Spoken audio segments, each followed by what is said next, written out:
All right, welcome into the stream, everybody. The Celtics Power Hour, back at it again, number 7, right before Thanksgiving. Happy Thanksgiving, everybody. Just 2 days away, obviously. I'm sure many of you are traveling while listening to this, getting ready to see your families, spend some time with everybody. So we're obviously excited to have you and to get you through your holiday travels, I hope, safely and soundly. And so everybody can enjoy some turkey and can feast just like Jayson Tatum is feasting on the rest of the NBA right now.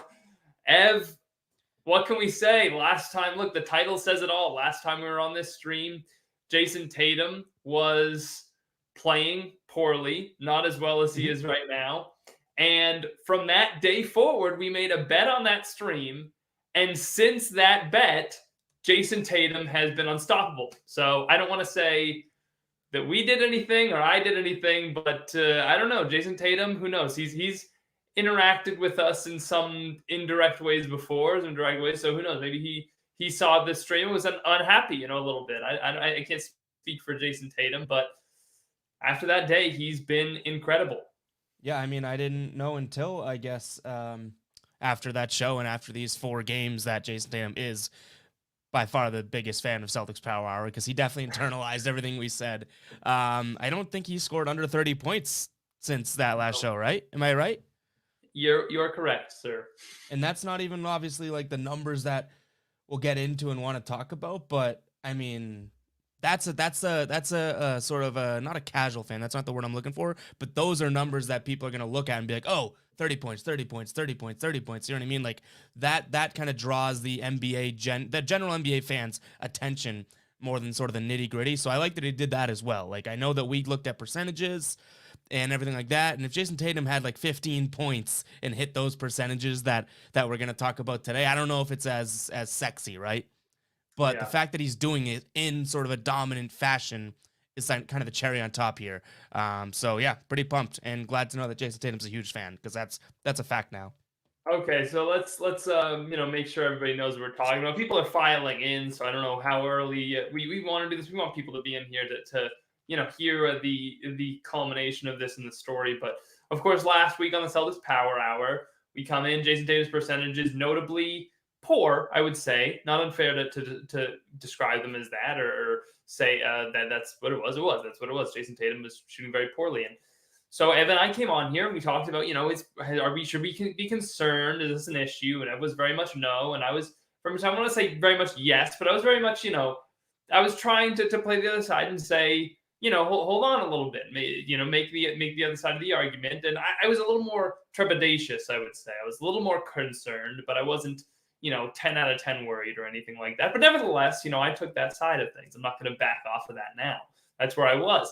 And so, as we've been one to do on this show, we made a bet, as has become the running theme. It should be called the Celtics Betting Power Hour at this point. I mean, but Ev and I made a bit of a wager that Jayson Tatum would meet certain percentages. And I want to just, if I can just hash this out right here, okay? Because the original baseline for just for the sake of argument, the original baseline for the percentages were his percentages last year. We said, I went to his percentages last year and I said, okay, let's see if he can hit his percentages from last season over these next 4 games, right? That was what it was. And in your defense, I did say that I would give you a little bit of leeway. But I would also say in my defense that over those 4 games, he did not hit those percentages.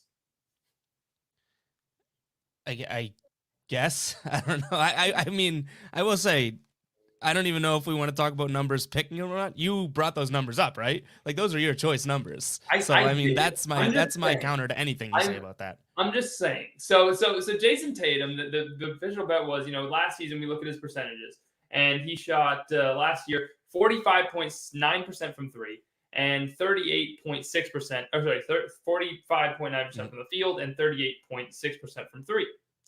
So I said, okay. He's shooting considerably lower than that this season. If Jayson Tatum over the next 4 games, this was last week, if he hit those percentages, then I would lose the bet. And I officially said, you know what, Ev? I think I said exactly this. I said, you know what? I'll even give you a little bit of wiggle room there. 45% from the field, 38% from 3. So going into last night, it looked like it was over for me. Yeah. It appeared as though I had clearly lost. Jayson Tatum had been playing even better than I can assume you thought he would, and I thought he would, and many people thought he would over that stretch. I mean, this has Mhm. been, and I looked this up. Basketball Reference, I said this on the pregame show last night too. Basketball Reference has a stat called game score, which kind of puts into perspective the entire encompassing performance of the game and puts it into one number to show you how impressive the performance was. So going into last night, the 3 games that he had played previously were 3 of his 4 best games of the season. 3 of his 4. There was only one game that he played for the entirety of the rest of the season that was better than any of the performances he had over that stretch. So, I felt like I was screwed. Jayson I had Tatum lost. took what you said and said, "Hey, KJ, you're gonna keep quiet now. I'm gonna put you away here." I had accepted defeat. And Jayson Tatum played well last night, too. He played Mhm. very well last night, 30 points. And it gets to the end of the game, and I say, okay. So we go to the box score a little bit, and I say, oh, Jayson Tatum did struggle from 3 tonight. He actually did 1 of 9 from 3. And I thought for a second, I was like, is this gonna? Am I okay now? Is this gonna save? I mean, he shot 6 of 12 the night before, so there's Yeah. no way this could have taken him under 38%. There's no way. So I go on my calculator. I'm typing in the numbers. I hit the equal sign, and as soon as I do, I get a text from Ev. And to Ev's credit, I did the same thing you did too, by the way. he didn't gloat the entire time. The entire week, he stayed radio silent, wasn't trying to jinx it for himself, never said, oh, dude, after the first night, Jayson Tatum Yeah. looking pretty good the second night. Nothing. Not after the Lakers game, nothing. So just zipped lips, was not gonna count the chickens before they hatched, all that stuff. So the 1 of 9 from deep, and Jayson Tatum shoots 38.06% from 3. You gotta love it. Less than 0.1% better than Ev's required number for what he needed to shoot to win the bet. So Ev, by the skin of his teeth, barely wins the bet. That's all I'm gonna, but barely. Hey, barely doesn't really matter. I don't have to go and find and You gotta. figure out how to get a Ben Simmons jersey. That's all you now. So barely, I'll take it. I will say this though, both sides of it though, like it is kind of Tatum like pummeled that 45%. You know what I mean? So like that's. But you're right that you need both of these things to happen. So. Right. And I will also give you the fact that he played incredible over that stretch. You deserved to win this bet. And if I had won it on that one night, that would have been a quote unquote backdoor cover. Like I would have, you would have deserved it, but I would have at the very end. Jayson Tatum has a bad night from only 3. He still scored 30 points, and I could have won that way. But alas, like if we had come on here today and Jayson Tatum didn't hit 38%, and I'm like, 1 in 10 last night from 3, didn't quite hit the percentages, you would have not felt cheated, sir? No, 100%. Like you just said beforehand, but prior to that, or prior to the 3 games you said were 3 of his best 4 games of the year, right? Mm-hmm. That's a guy that did what pretty much the bet was based on, right? Like Jayson Tatum was turning it around. And then if they were to come down to sort of a nickeling diming of he went 1 of 10 and then I lose it, 100%. I think backdoor cover is probably a great way to put it because it's like I'm sitting there feet up looking at this being like, wow, this might have been overnight 1. And only to potentially have lost it if he misses like 1 more 3. Yikes. So I just want to say right here, right now, like this is on you. If we start to lose viewership because I'm wearing a Ben Simmons jersey on pregame shows or Celtics Power Hour, like I just want you to know that's on you right now. If that starts to happen, I don't think we came up with that. That's on the chat. It is. I looked at back. It was Raptors 905. So maybe it was a little bit of sabotage from Raptors 905 trying to put that in there and get us in trouble. But I don't unless you wanted to go double or nothing on something, then I would have to do that. And we could lose viewers that way. Is what I'm saying. It's like I'm just sort of trying to look out for Guy Boston Sports, the brand. It's not anything to do with me not wanting to pay for a Ben Simmons jersey off a shady eBay seller like that. So, not trying to risk what it's like to buy something from somebody from Philly who knows where that jersey's been. Like it's none of that for me. I'm just saying, that I'm just saying for Guy Boston Sports' sake, I don't know. I think it might be good for the sake. I mean, you know that we're gonna make more and more bets as the season progresses, but this might be one because of how close it came down to. I don't want to question the man upstairs with just getting by that bet. Now I'm gonna be like, oh, I'm gonna go double or nothing. Like I don't know. That's a little bit too cocky. Well, okay. Well, we'll see. Well, I'll have to search eBay a little bit and see what the deals are looking like. Um, Amazon, I saw one pretty cheap. I think it was probably a fake one, but you don't need a real one. uh, Price Rod D saying Ben of Rick Simmons jersey. What Madman thought of this? Yes, I guess the official. So the people for people who don't know, the official bet is that since I lost the bet, I have to wear I have to wear a Ben Simmons jersey. I have to buy and wear a Ben Simmons jersey on one Celtics Power Hour, and I believe it was two pregame shows was the deal. It was the two Celtics pregame shows, which we didn't officially stipulate how long I have to be on the pregame show wearing it because I have been doing the half appearances on the pregame shows lately. So I think that could count. Who knows what's gonna happen there, but yes, the Ben Simmons jersey that's the rule. So I don't know. You say there's one on Amazon. I don't know if it's baby sized, whatever it is, but yeah, we'll have to I'll have to look into that ahead of add it to my Amazon Christmas shopping list. I thought you were gonna say Christmas list. You have to be asking people now to get you a Ben Simmons jersey, right? Yeah, because you lost a bet. Yeah, that'd be some ask. All right, let's see. And also, Jake saying in the chat, nobody pays attention to how many shots it takes to get those points. So hey, let's talk about it a little bit because I think we had mentioned last time we were on the show that he led the NBA in three field goal attempts, right? We mentioned that and we had a discussion about that. Over these few games, he actually had I looked at this 22 attempts in 3 of those games. I think the other one was 26. So look, I mean, you can say I think Jake Wynn's being a little bit harsh here by saying, well, look how many shots it takes to get to those attempts. I had a problem with those shot attempts when Jayson Tatum was missing. If he's shooting 50 and 38, I don't care if he take 30 shots, take 40. Yeah. Like if you're shooting from that percentage from the field, I don't care how many shots you take. It's when you miss that I care. Yeah, I mean, I'm in the same boat, but what I will say is I think I still go back to I feel like I got to this a little bit last episode, is that I still don't love when he isn't shooting the 3-ball well. And we can obviously say that he shot the 3-ball well during this time, hence the bet there. But even like last night, if we put that in a vacuum right now, and it's a 1 of 9 game from him, he still had 30 points. To me, there's got to be a point in that 1 of 9, and a couple of them, and honestly, probably half of them were dribble in front of a guy, sidestep type 3. You know what I mean? It's not like we're talking quality drive kick, he's wide open corner 3. I still have a little bit of an issue with Jayson Tatum thinking he can shoot out of a shooting bad night. He can score out of a scoring bad night, 100%. But again, I think I use Steph Curry as an example. That's one of the few guys in the league that I would say, hey, you're not shooting well, keep shooting. Like even greats, when they think about, saying Kobe mentality and all this, that doesn't necessarily mean keep jacking shots.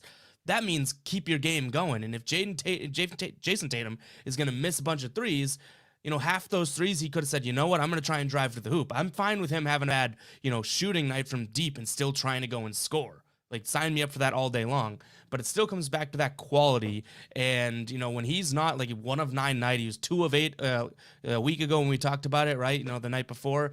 Those are sort of the issues that I still have. But I can't complain about it as much anymore because it's not hurting the team as much now. You know what I mean? He's doing a lot scoring the ball in general now that kind of can make up for a bunch of missed threes. But I still think it's worth noting that, like, I would like Jayson Tatum, instead of going 1 of 9 from 3, go 1 of 5, take 4 more 2-point shots. Maybe you make 2 of those. Now you're looking at more. Like, it's not the quantity, it's the quality for me. Like, he can take, like you just said, he's gonna make his shots. I don't have a problem with him going 6 for 12 from 3 because guess what? Jayson Tatum's feeling it that night. But at what point do we say, you know what?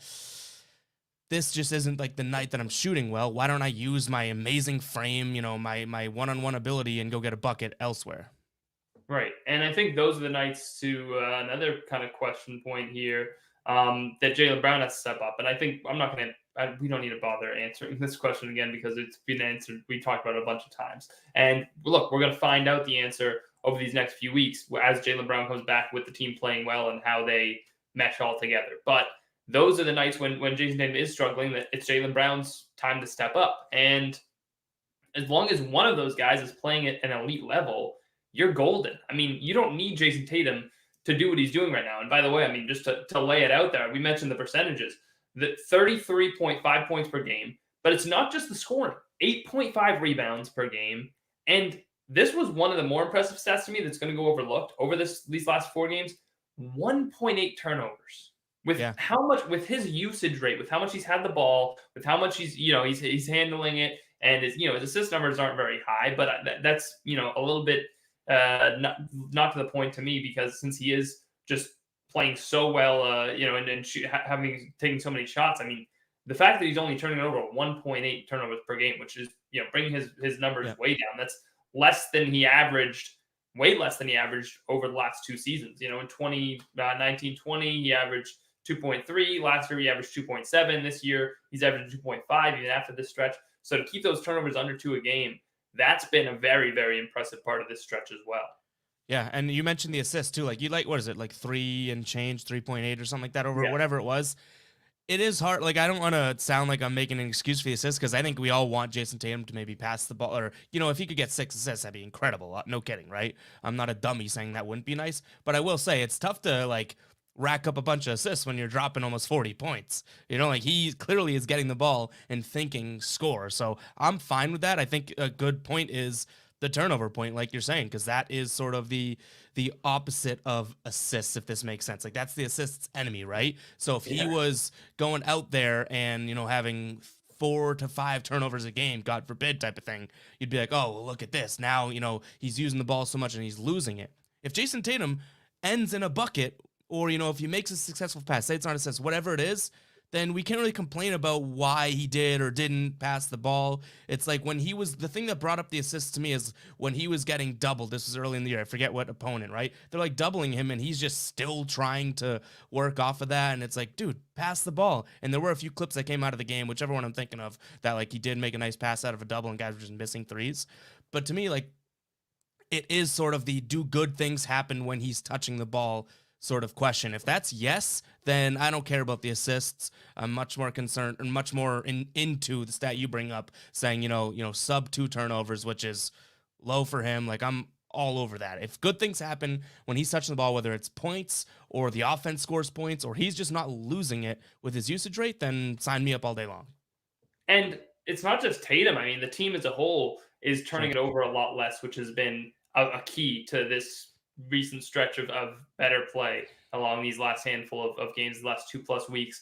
Marcus Smart's someone that we tweeted about today, talking about his performance since November 6th, leads the league among players with 6+ assists per game in assist to turnover ratio. It's him, it's Mike Conley, and it's Chris Paul. Like, talk about elite company. I mean, it's floor generals, So among the guys that are being tasked with being the facilitator for really high-end offenses like Phoenix, like the Jazz, like the Celtics, you're talking about Marcus Smart being among a surefire Hall of Famer and Chris Paul, one of the all-time greats at the position, and Mike Conley, widely regarded as one of the best in that area, first-time All-Star last year after being a snub for many, many years, in second. So it's incredible to see him at the top of that list and what he's doing, and really taking to that starting point guard role in a way that we didn't see at the beginning of the season,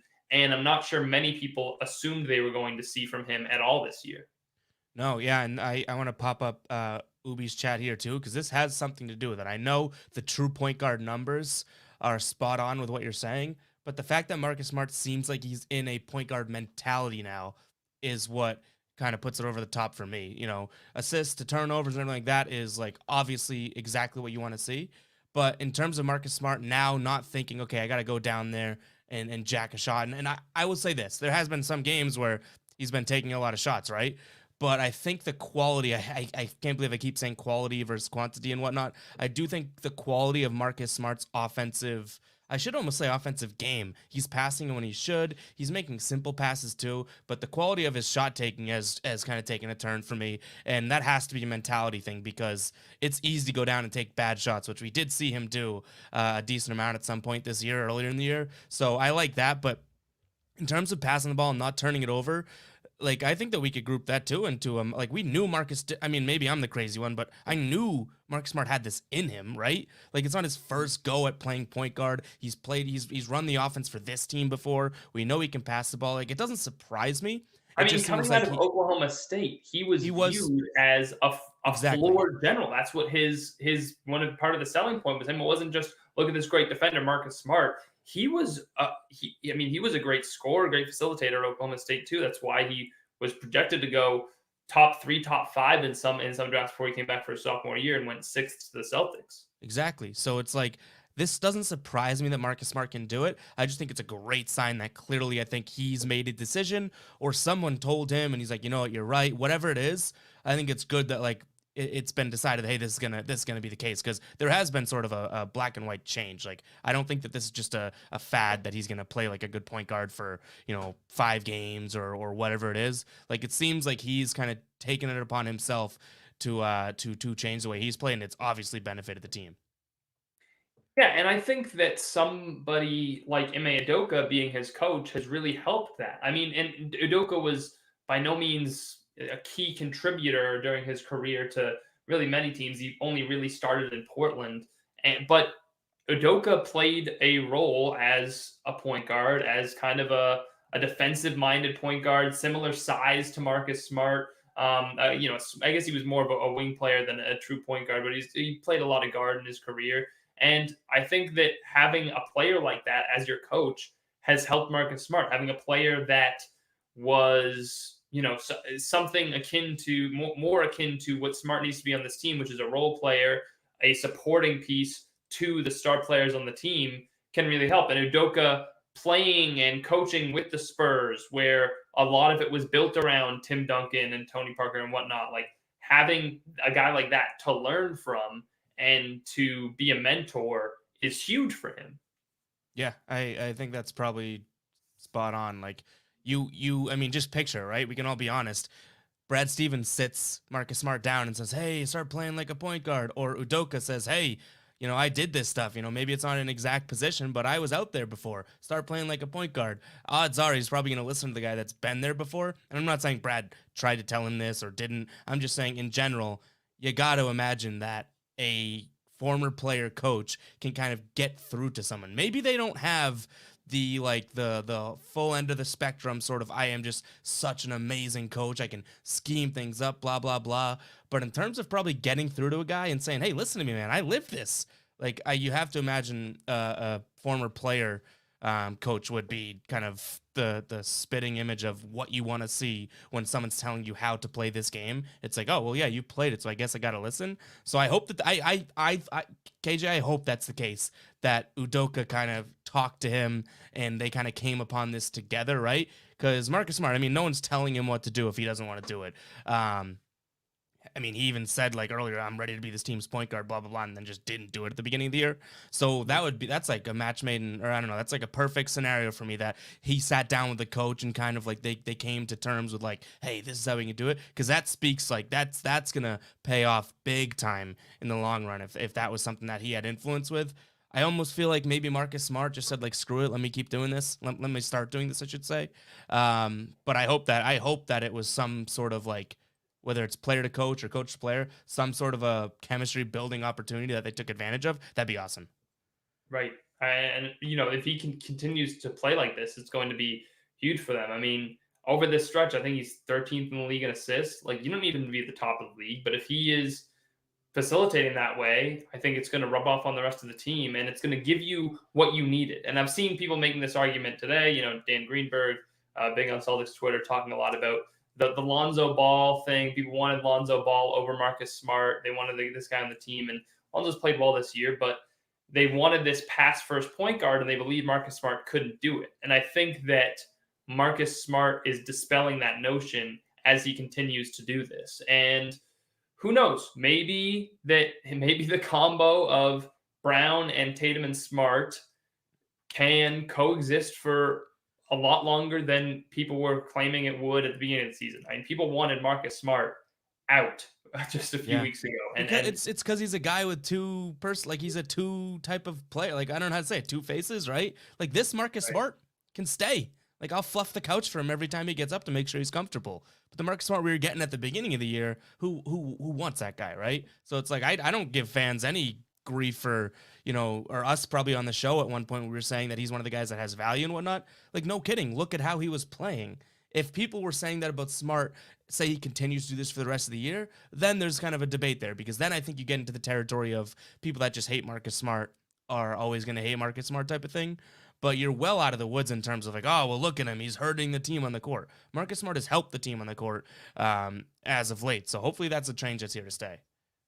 Yeah, and look, I think that the idea of trading Smart in theory made a little bit of sense because you needed to shake things up somehow. The thing had run its course. But now you have to wonder if this is the start of a new era for these guys in particular. Like what you have to start to imagine. Well, if you're getting a Marcus Smart that is accepting of a role of just defending and passing next to your two superstars in Brown and Tatum, what can that trio do? And I was not exactly on the bandwagon of calling those three a trio and pushing for those guys to be viewed as like a big three or anything like that.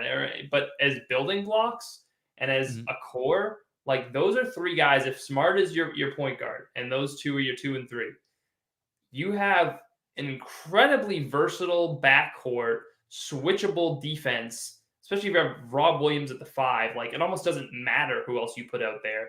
Like defensively, you should be unstoppable. And offensively, you have two of the best scorers in the league in that lineup.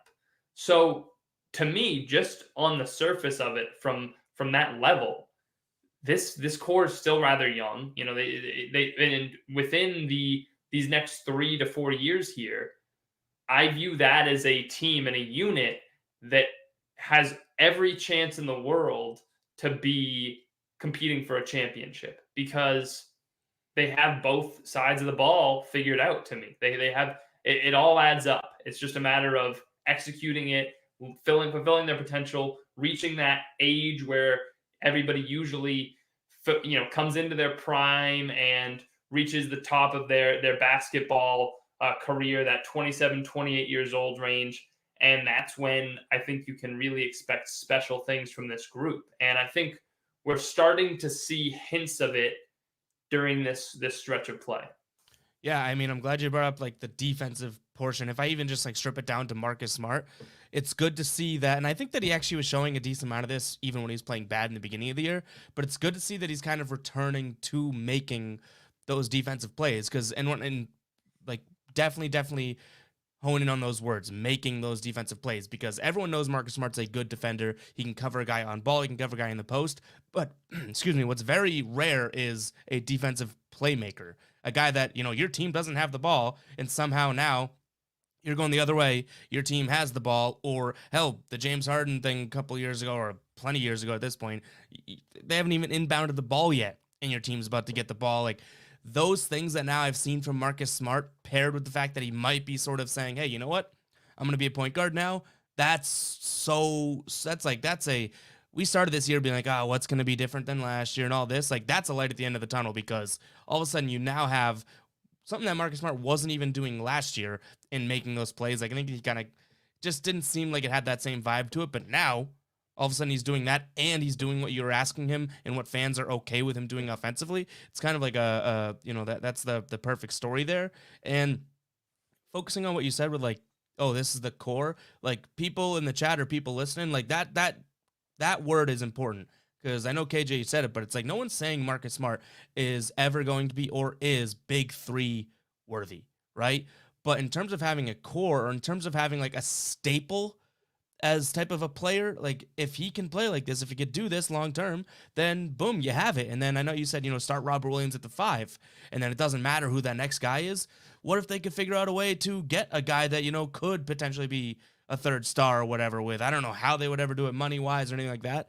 But if you could now if you don't have to worry about Marcus Smart, no matter where he is in your lineup, you don't have to be concerned with him doing, dumb things, bad things, shooting too much, then it's almost like the possibilities are now endless because you don't have baggage to worry about. It's only about building now.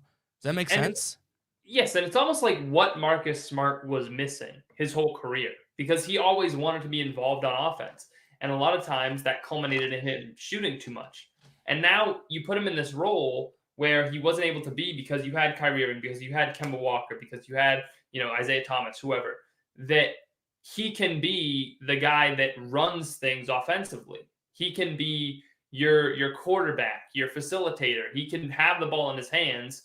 It's just ultimately to pass it. And it's getting him involved on that end of the floor in a way that he is actually really, really good at. Yeah, and I think we saw. I feel like I remember on a podcast, some you talking about how, and this was before people started to realize it too. A couple years ago, I don't know what, but it was like, who's the Celtics' best playmaker? And this is when they had, I don't know if it was Kyrie or Kemba or whatever, and you were like, by the way, it's Marcus Smart, and that was because he was showing it in flashes and kind of not, you didn't have that role bestowed upon him, right? It was like, hey, he's getting the ball and he's making plays, that type of thing. Maybe at the beginning of the year, they were trying to force him into that sort of, force whatever it is, a square peg into a round hole type of thing. Marcus Smart knew he had to be a point guard, but kind of didn't know exactly what to do or how much of a point guard. Like, is he going to be one of those guys that gets to the hoop for a layup, turns around and passes because he's the point guard, or, that type of thing? He's going to do an extra pass unnecessarily. Maybe it took him a little bit of time to figure out, hey, how can I do this, right? Because we're talking about how he's not shooting much and whatnot. Like, he's had 20 plus points against the Lakers. So it's like time and place. He was a huge piece as to why he was like a spark plug for them, right? But then you look at it too, and he only shot a couple threes. So it's like, that to me is, if you would have told me Marcus Smart scores 20 plus points, I'm thinking he hit, 4 threes because he took a bunch of them, that type of thing. The fact that he only hits 1 3 in a game where he scores 22 points tells me that he was playing a way better Marcus Smart offense than he has in years past. Like, he only had to hit 1 3 for that to happen. Like, and the rest, he was kind of doing it by the book and doing it the right way. Yeah, it's what we're seeing right now is Marcus Smart growing and Marcus Smart maturing as a player. And I genuinely think that this stretch of play has been the best basketball we've seen him play in his entire career. I truly believe that. I think this is the best version of Marcus Smart we've seen. And if we're going to continue to see that, good things are going to happen to this team. They really are. And when you talk about who that other guy could be, let's just keep it like it is for right now. When you have Al Horford out there or you have Josh Richardson out there as that fifth guy, your worst defender is probably Jayson Tatum. And people like to mock Jayson Tatum and try to pick apart his game and find weaknesses and act like he's not a good defender. Jayson Tatum's a really good defender. When you have a 6'8" guy with a 7'1" wingspan who's going to get a block and a steal per game, around those averages, that's not a poor defender at all. And it's not a bad guy to have as your worst defender on the floor. Believe me, that if Jayson Tatum is your worst defender, you're doing really, really well for yourself. And you're talking about 4 other guys who are elite on that end of the floor. And Jayson Tatum has the potential to be. So I wouldn't be surprised if 2 or 3 years from now, we're talking about Jayson Tatum defensively the way we talk about Paul George defensively. Yeah. So if he gets to that level and you have Jaylen Brown and you have Robert Williams, who we know what he is defensively, you have Marcus Smart, who we know what he is defensively, this team should be one of the 3 best defenses in the NBA. Yeah, I see almost exactly what I was going to say is Yakin puts in the chat. He said Tatum can play great D when he wants to, and that's the thing for me too. If this team, and I know they've started to, like, they've started to play better defense, right? But if this team if that starting lineup, we say it's Marcus Smart, Jaylen Brown, or say Marcus Smart, Josh Richardson, Jaylen Brown, Jayson Tatum, Robert Williams, just for, just for the sake of this argument. If Jayson Tatum starts to realize that, oh my God, we are eating people alive on defense, and it's because Marcus Smart's now finally kind of returning to that form. Jaylen Brown's getting healthy, right? Robert Williams staying healthy. Jay Rich is defending. If Jayson Tatum sees that, I think that he's going to end up wanting to, right? Like he's not going to be the guy that's the lazy guy on the one sole guy in the starting lineup that doesn't want to play defense and stuff. Because I do think it truly comes down to sort of an effort thing, and very few guys can give as much effort on defense as they are on offense. Like I know people want to say, "Oh, you played both sides," blah blah blah. There's usually reasons why guys are either a superstar at scoring or notable players because they can play defense. It's because you're pretty much exerting yourself more on one of the, or you're trying more on one of those sides. So I'm not asking Jayson Tatum to go out there and risk his offensive game for defensive sort of, upside, but in terms of just not being lazy on defense, not staying in one spot too long, or not following the ball, whatever it is, like I think that he'd be engaged in playing defense more. I don't think that he ends up becoming. I don't hate the Paul George comparison because I think Paul George is sort of a good comp in the sense of like I think Paul George, if Paul George wasn't a superstar, and maybe you disagree with this, if he wasn't a superstar overall, would people still talk about his defense as much as they do? Because to me, you're talking about Paul George for one reason, and then it's always the throw-in of, and he's also a great defender, which he is. But I don't know if he's getting the same praise as that. So maybe that's the chip to fall for Tatum, because if we were to use like a real, just like total defender, like a Kawhi or something, then if Tatum's going to be good as Kawhi on defense, I bet he struggles to some degree on offense, because that takes a psycho to be able to do both sides like that. Right.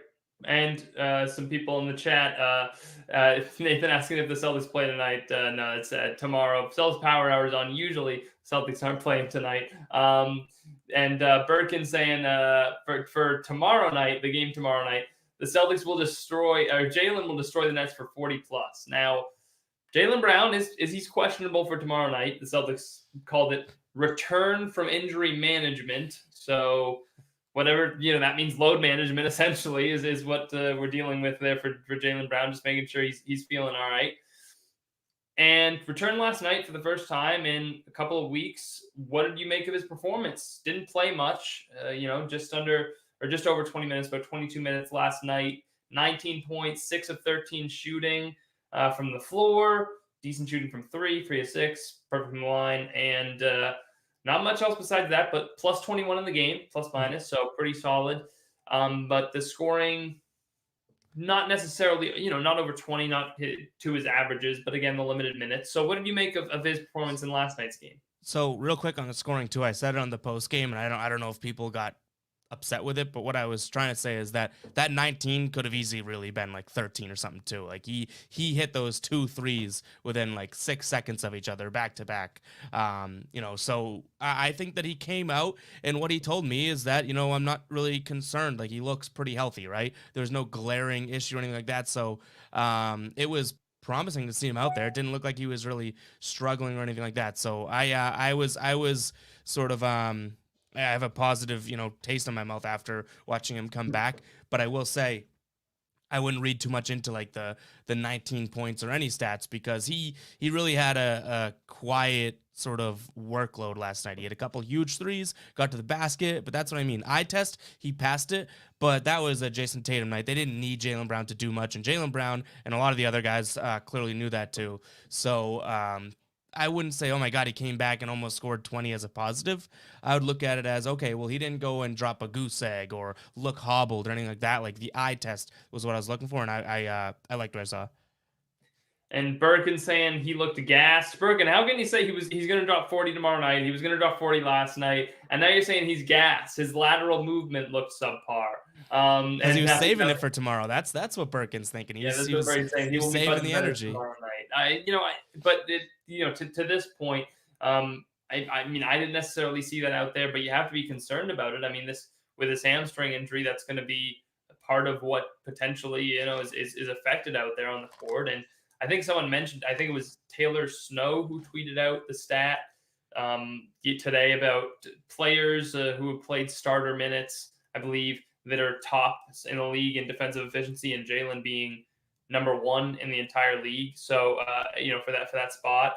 So his defense is a huge part of it. And if that's affected, certainly that's going to be an issue. But it's part of the entire scope of how is he going to mix back in? How is he going to affect this team?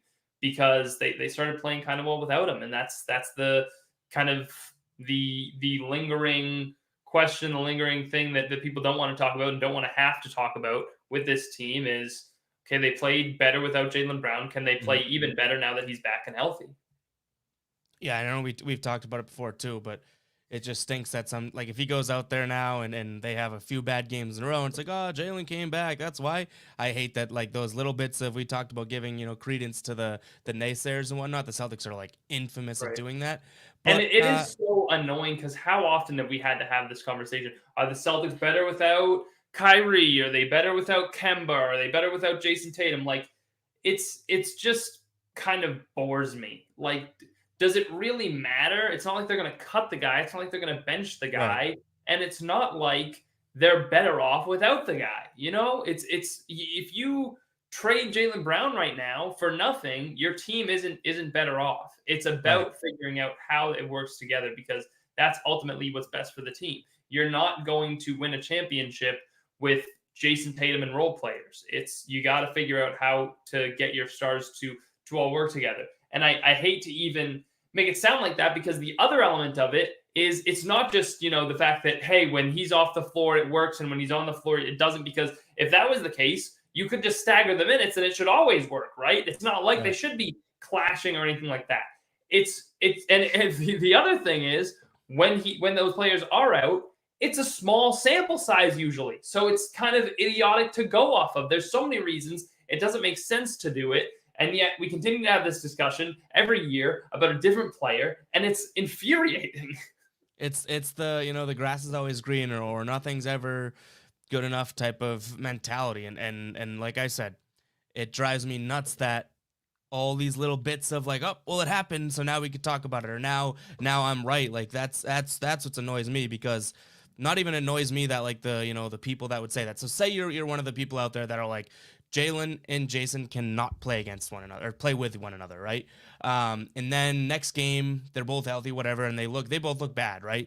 Then I'm not even as annoyed as that person being like, oh, look at, I said it, I told you guys, blah, blah, blah. No, I'm more annoyed that here we go again. The Celtics gave that person a little something to nibble on and some fact and, something that they're now just and saying. So, like, that's what frustrates me. But you're right. I mean, the conversation, here we are kind of talking about it, but at least we're talking about the frustration of it. But the conversation of, hey, the Celtics are better or that, all that is so annoying. The only conversation I think that Celtics fans are infamous for, in my mind, I don't know, maybe it's just, I don't know, but is the wait till we're healthy. Like, I don't like that conversation either, because it's like, well, show me when you're going to be healthy then.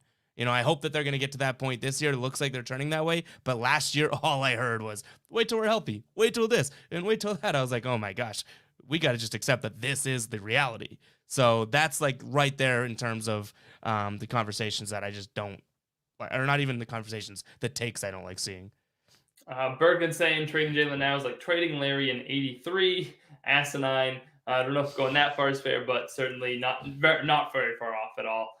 El Espiritu, I think is how you say that. El Espiritu is saying Smart is a player that summons strong reactions. If you're a Celtic fan, either you love him or hate him. Apparently, at times even both Yeah, during the same game, that's so and true.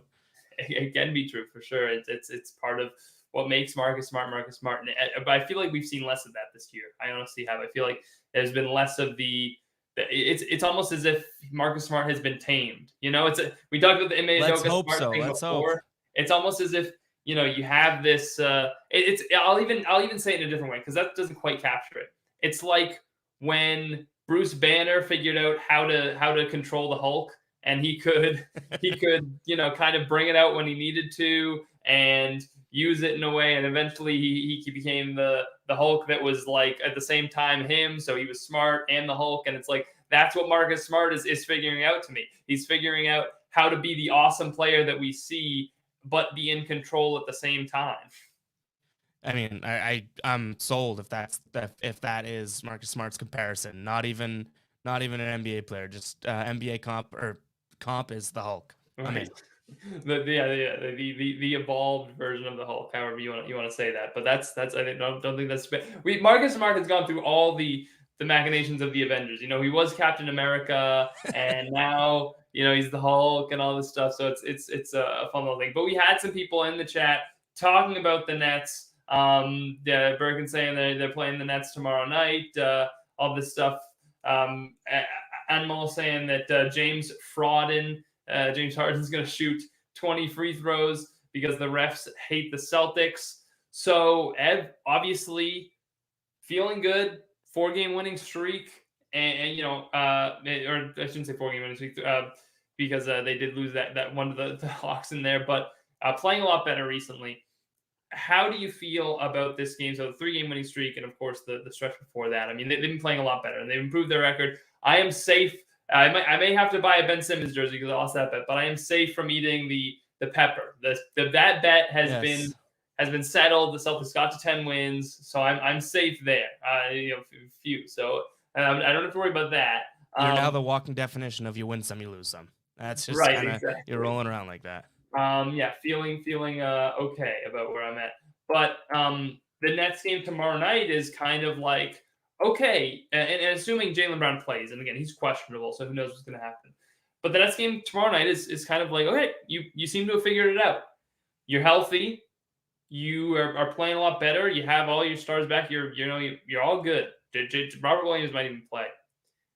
So now let's see how you do against the best team in the conference, the Nets. By talent, by record, it's all out there this season. They've been incredible, and they've been easily the best team in the East. I don't think it's that close, even though the standings might say otherwise. I don't think the Bulls are on their level. I don't think the Heat are on their level. I don't think the Wizards are on their level. The Nets are far and above the rest. So this is your litmus test game. This is your game that you come out and you say, okay, let's really see how well you're playing. Let's see how good you can be, and let's see you getting back to your best, facing the Nets at their best, and can you compete with the elite team in your conference? And even if they do win, people are going to come out and discredit it and say it's the regular season and it's different in the playoffs and blah, blah. And I'm not saying that that's necessarily unfair, but this is still a game that I think matters to a certain extent for the Celtics. If they win this one, then all of a sudden, I think you really hit the ground running, and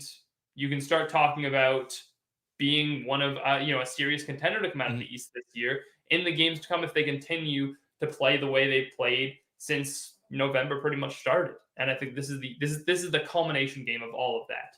Yeah, and honestly, like I don't need the Celtics to even win this game necessarily. I want them to. I hope they do. I think that they obviously can. But to me, just don't look like it's like, say they get punched in the mouth by the Nets. Don't look defeated. Whether you can look defeated once the game's over when you're actually possibly defeated, but show me that you can at least compete with the Nets, because that still tells me something. You know what I mean? Like, hey, they're going back and forth late in the third. Nets going to run early fourth. The Celtics mid fourth go on a run to bring it back to a game. They're going back and forth. They're going back and forth. James Harden gets a BS foul call, gets 2 foul shots, and wins the game. I'm not going to look at that and go, oh man, they lost that one. Like, I'm pissed now. Like, no, give me something that tells me that, hey, in a series, we can compete with this team. Whether 7 games comes around and they ended up beating us, but show me that the Celtics are not too far from this Nets team. I think that's kind of what I want to see. I'm obviously rooting and hoping, and obviously, like I said, still think the Celtics can win this game. But I'm not going to be like, cancel the season because they lost to the Nets. Those last 3 wins were fake, and it was the Thunder, the Rockets, and then a Lakers team in disarray. Like, no, I think the Celtics team has turned somewhat of a corner, and this game is, just like you said, like, this is a huge sort of, hey, is this the real deal? You don't need to get the win. Just show me that it's the real deal. Show me that you just competed against a great team. I want to see it. I want to see Jayson Tatum match up with Kevin Durant. I want to see Jaylen Brown match up with James Harden. I want to see how Marcus Smart goes, against Joe Harris or Patty Mills or whoever he's going to be guarding. I'm sure he'll get some time on James Harden as well. We know that those two have a history, right? So I think that it should be a really, really good game, man. Robert Williams, you remember last year in the playoffs, he had 8-9 blocks, whatever it was against the Nets in that game. So if he can play, that would be huge. And look, this kind of starts a pretty tough stretch for the Celtics. Like this kind of kicks it all off. It's great that you got back to playing well and you're starting to feel good about your team. And it's great that you picked up those last 2 wins because you really needed them. Because guess what's coming? You got the Nets, tomorrow night. Then Friday, you travel to San Antonio right after Thanksgiving to play the Spurs. On Sunday, you travel to Toronto to play the Raptors. On Wednesday, you travel back to Boston to play the Sixers. Then you immediately leave Boston to go to Utah to play the Jazz. You go up to Portland the next night to play the Trailblazers. Then you travel to LA for back-to-back games against the Lakers and the Clippers. You travel down to Phoenix after one night off to play the Suns. Then you travel back to Boston, and guess who's after that huge long road trip? We're talking about, 5 straight on the road, all West Coast, and in between you had another San Antonio, Toronto, and then back to Boston. So even though you had one home game in that stretch, it was all different cities. So essentially, 8 different cities over 8 games. Then you go back to Boston. And after this long road trip, who else is waiting for you with open arms other than the defending NBA champion, Milwaukee Bucks? And just when you think we finally have 2 straight home games, on the other side of that are the Golden State Warriors, welcoming you in and saying, "Hey, we hope you enjoyed your West Coast road trip. Here's the best team in the NBA." And then after that, you have a back-to-back on the back half of that Warriors game going against the Knicks, and then the Sixers after one night off. So this next month for them is going to be brutal schedule-wise. Will they win? Will they lose? Maybe they play really well. But the schedule, as far as the schedule is concerned, we talked about this before the season. I mentioned this immediately when the schedule came out. This is the toughest stretch on their schedule by far. It's not even close, and it's just about how you're going to be able to get through it without being under 500, basically. Yeah, I think that my point sort of for the Nets, I could double down and say the same thing about this stretch, right? Like, that's so hard that, being a realistic fan, you could be like, okay, you don't need to win every single one of the 1,000,000 games you just went through. That's going to be like tough for these guys, right? But how about just not getting overwhelmed by it? Like, this is the NBA. You guys are NBA players. There's going to be every team has tough stretches in the schedule. I don't know if every team has as tough of stretches as the Celtics are working up to here, but it's like, show that you're tough too, right? Like, let's not be like, oh my God, this is like, if the Celtics are thinking the way that you just said it, right? Then that's almost a problem. If they're like, oh boy, this is going to be tough, then it's like, oh great, well now the Celtics think it's going to be tough, so they're going to play like it's too tough, yada, yada, yada, so on and so forth. So just show me that the Celtics can still take it game by game, compete within each and every game, and that they don't care that they're playing, the Warriors after the Bucks or something like that. Just like, try and beat the Bucks, and then we beat the Bucks. Let's not celebrate that we beat the Bucks. Now let's go try and beat the Warriors, that type of thing. So this is going to be one where the Celtics, who obviously did go and get some veterans here, but still have a fairly young team in terms of who's leading it too. I think this is going to be a big one for their mentality to kind of go through, because that stretch is so tough that you're going to have ups and downs within it. Like it's like, talk about scheduling a parade. If you can just go through this and sweep this entire thing like it's nothing, this is going to be so hard. So keep your mental state sort of in the right zone. And I think that's also a positive sign to look at for, I guess, where, Kemba Walker, Jayson Tatum and Jaylen Brown and Marcus Smart sort of heads are at, because we've seen them sort of down and defeated before. So just don't act like, to summarize it, I guess, is if they were to talk about their schedule upcoming like you just did to me, that's an issue. Like, they cannot be like, oh, like, this is going to be tough. We could say, because we don't have to go play those games, but they have to go in there thinking, we could do this. Yeah, you can take it game by game. That can be your mentality as a team. Like, look, on the surface of it, a matchup with the Spurs shouldn't be looked at as too tough. A matchup with the Raptors shouldn't be looked at as too tough. And you're going back to Philly. Is Joel Embiid healthy? Or you're taking Philly at home. Is Joel Embiid healthy? What's the situation with that team? Tyrese Maxey's playing really well right now, but is that a daunting task at this point? Going into Portland, Damian Lillard's there, but is that team scaring you right now? Are the Lakers scaring you right now? Or the Clippers? It's Phoenix and the Bucks. Even though the Bucks are not having the best season so far, and the Warriors at the tail end of that. Sure, but it's the culmination of it. It's okay now that you have your you've traveled that much that you can never stay in one city for more than 2 or 3 days at most, and you never have you never have more than one game in one city for essentially what is it 14 over 2 weeks. Really, it's Yeah. that is the brutal part of it. Almost 3 weeks. So I'm going to give you a second. I don't know if you pulled it up already. I'm going to let you pull it up. The 13 games ahead of them on the schedule. I want to ask you for your record prediction. And, in this stretch, what is it? You're facing both number one seeds in the conference with the Warriors and the Nets. You're facing both of those.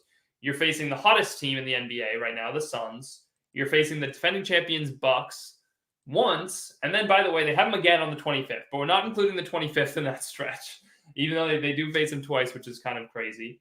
So you're facing, the Jazz, who were the number one seed last year, best record in the NBA. And we mentioned all the road games. I think during that stretch they have, let's see, it's not as bad as I made it out to be, because I don't want to say it's not as bad as I made it out to be, because it is.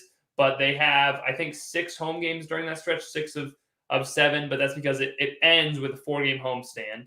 I think, what is it? Let's see, off the top of my head, 7 of the first 9, I think it is, are on the road. So that's the tough part of it.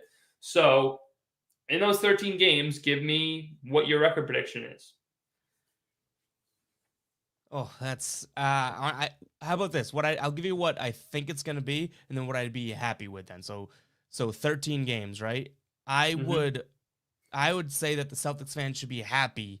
And I guess this might be me looking at it pessimistically, but I think the Celtics should be happy if they go 8-5 during that stretch. If you can get out there positive 3 wins through that stretch, and I think that that's totally doable, then but like I think that that sign me up for that all day long. I will say there's games in here that, even like you're saying, they're not scared of this team or whatnot. Like, there's going to be games in here where the Celtics might take a big win against a pretty good team and then come out a little bit flat next night. Or who knows? I just, going off of what this team's done for the past couple of years, I guess 7-6 is probably my true prediction, because, and again, I don't think going positive in your hardest stretch of your schedule is a bad thing, right? Like, it sounds like I'm saying, oh, they're just going to be just above 500. Like, they are playing good basketball right now. 3 out of the last 4, going on a good run here. Getting through this and keeping your head above water is a plus to me. So I'd like to see anything better than 8-5, but I honestly would say, just if I was betting on it, 7-6. I mean, I actually think 7-6 is I take 7-6. I'd be happy with 7-6, honestly, because in that case you're staying over 500. You're at the end of the stretch. You're 17-14. Like, that's manageable, and you're through the toughest part of your schedule. You're done with it. You're done with your West Coast road trip for the year. You're done with all that stuff. So to me, that is more than acceptable. I'm worried about them going 6-7, about them going 5-8, dropping back under 500, because look, I don't think they're a 6-7, 5-8 team. I don't.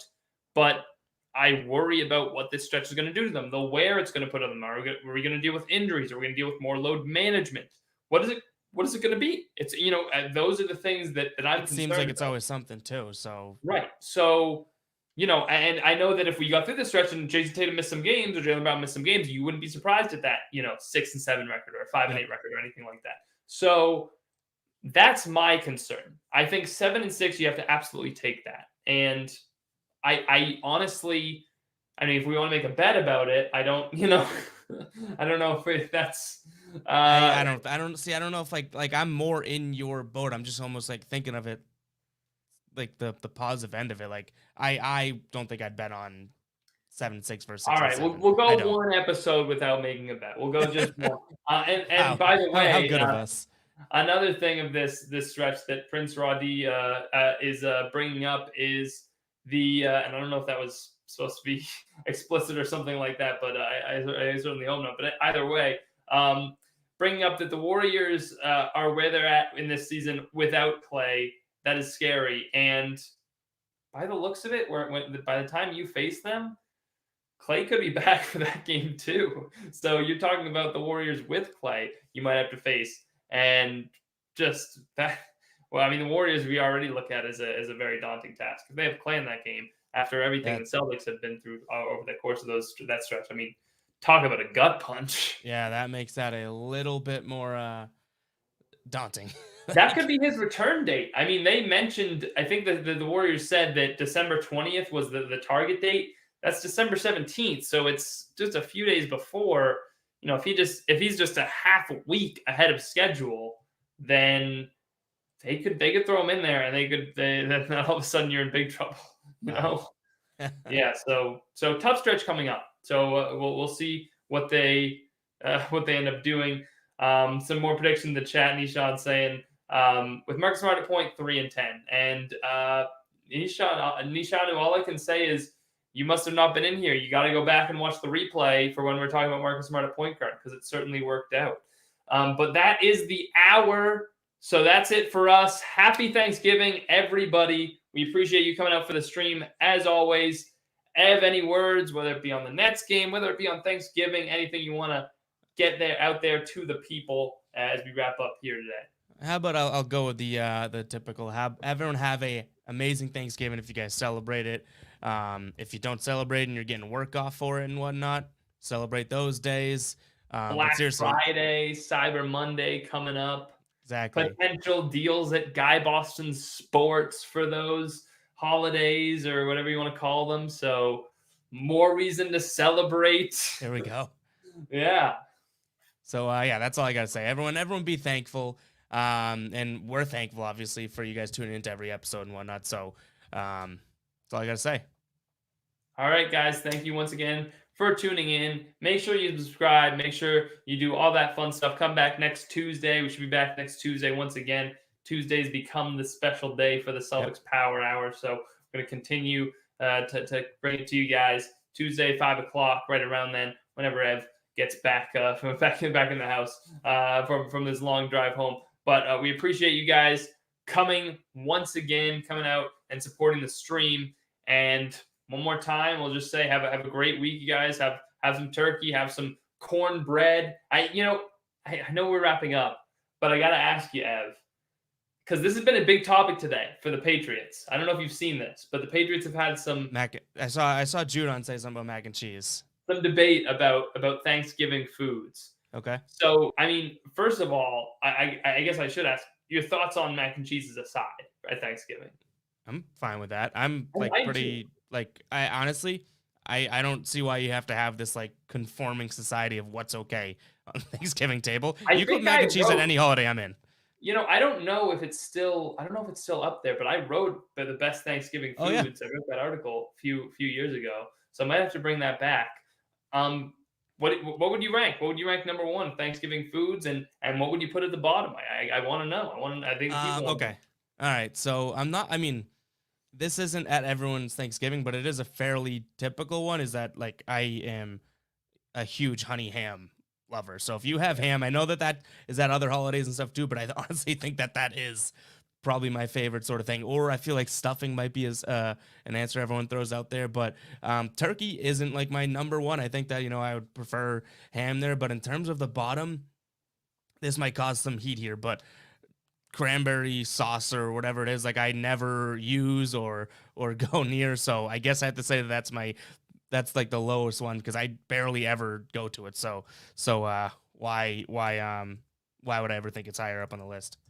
Yeah, Ev, this is why Ev and I get along so well because I found your article. I'm going full Matthew Judon. Cranberry sauce, get it off the table. It doesn't belong there. It's gross. It's slimy. It comes out of a can. It's disgusting. I hate cranberry sauce. It is the worst food that you could possibly have at Thanksgiving. It is disgusting. It is grotesque, and it doesn't deserve to be there. I would also say, I don't know if this is a Thanksgiving food, but in the same vein as cranberry sauce, brown bread. You ever heard of brown bread? It just comes out of a can too. It's a bean. I was thinking something way different. No. Yeah, it's like bean something bread, brown bread. You take it out of the can. Gross. Anything beans, baked beans. Boston, I'm saying it in Boston, get baked beans out of here. I know it's not. We're off Thanksgiving foods. Anything out of the can though, cranberry sauce, get it out of here. The best Thanksgiving foods, and I think it's in that article I have. I know that I pulled it up. Pie is number one, and then we get into sub tiers of pie. Okay, at that I point. forgot how much you went in on this. Yeah, it was pies one, but then it's like, okay, there's all different kinds of pies. I'm not going to rank each individual pie in a certain place. The pie of your choice, whatever, but I'll rank the pies.